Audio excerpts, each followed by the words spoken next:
As per usual from Gintama, there is a life lesson to be learnt from this week's episode of Gintama 2015. One of the main life lessons you really want to pull out of this episode, besides the comedy to the funny things that this episode was doing, there's one thing you really want to actually learn from this. And these type of episodes, it happens all the time with Gintama. There's episodes that are based around comedy and funny events, but they actually do teach you a lesson, a life lesson, that you really could use in everyday life. For one thing that I found out, or my viewpoint or perspective after watching this episode of Gintama, I was thinking like, the meaning at the end when Gintoki broke down in front of the Shogun, and he's like, I'm sorry, I shouldn't have done this, I'm sorry for using the confessions, making money off this and all that, please forgive me, and he's like, this is a confession. What I got out of that was, for one thing, you should never manipulate a person that has, like, goodwill. Like, for instance, let's say someone was doing something out of the kindness of their heart. But let's say charity, for instance, okay? You're going out of your way doing something very nice and kind, giving money or food or whatever as charity. Or, giving life lessons and advice.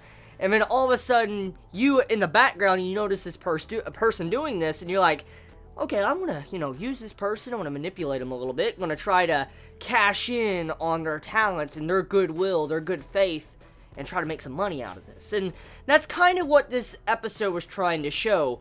Don't manipulate people when they are just trying to do something of good faith, for instance, or goodwill, trying to help people out of the kindness of their heart. Don't manipulate the person that's just doing something for the good of people.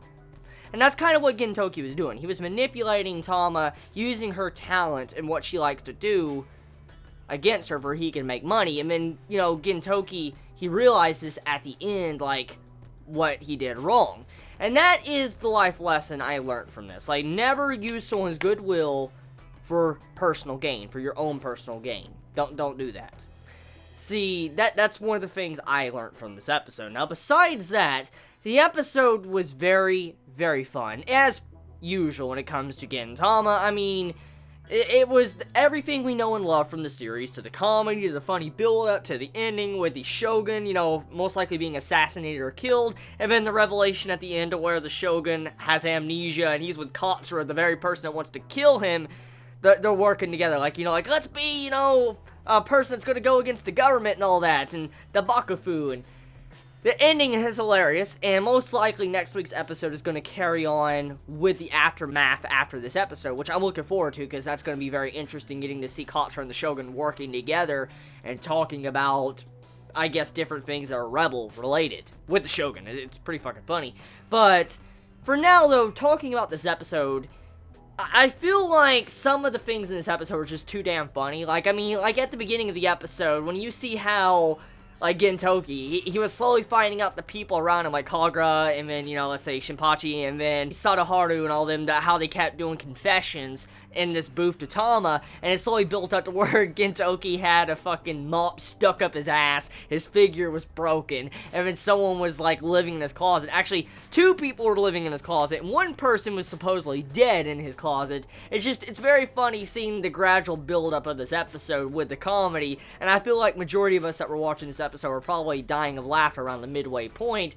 Like, when you got to the point to where you found out that Madao was sleeping in Gintoki's closet, and he didn't even realize. He's like, I had a living corpse living in my closet as well. Like, what the fuck? That scene, priceless. Just too priceless. I think that was the point to where I was just laughing too hard at the episode. And it's a great way to start a Wednesday morning. Like, Gintama, as always, is one of the best ways to start a Wednesday morning, because it's just so funny, it's so good, and you can get so many different emotions from this series, to trauma, to tragedy, to a hilarious comedy, to some serious moments that teach you life lessons. It's that type of series. It's a great way to start Wednesday. So, tell me your thoughts. Did you get the exact same life lesson from this episode like I did? What was your viewpoint after watching this episode? Or did you just watch this episode for just, comedy? Let me know. I mean, I understand some just sit down and watch Gintama for the comedy and serious arcs and stuff, and they don't really think too much about the life lessons to be learned. But that's one of the main things I really love about Gintama, is because of the different things that can really relate to real life and you can learn from. That's one of the main reasons why I love Gintama so much. But let me know your thoughts in the comments below. You all have a wonderful day or night wherever you live. Please be safe. Chibi out.